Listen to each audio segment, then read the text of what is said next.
Sa ikaduhang adlaw sa rapid mass testing sa Mandaue City, mas ni menos pa ang gidaganon sa mga mipailaom nini. Nanawagan ang mga opisyal sa Dakbayan nga suportahan kini sa katawhan. Adunay live update si Nico Cirino. Nico?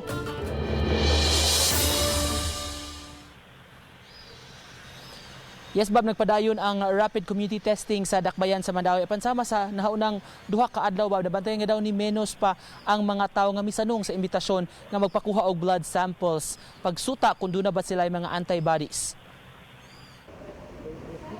Kagahapon ay ikaduhang adlaw sa mass testing sa COVID-19 sa Dakbayan sa Mandaue. Upat ka mga barangay ang gipahigayuna niini.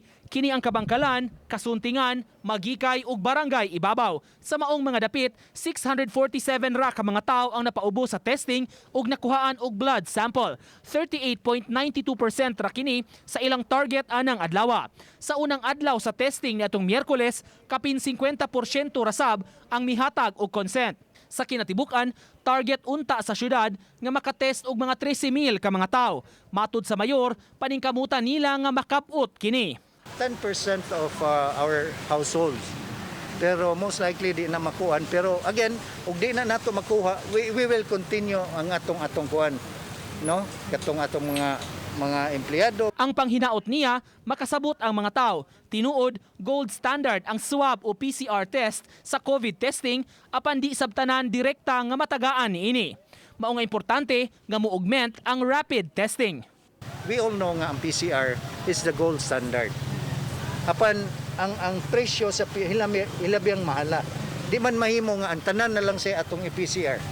But with this rapid testing, we can have a data, no, murag atong gi-map out ang infection.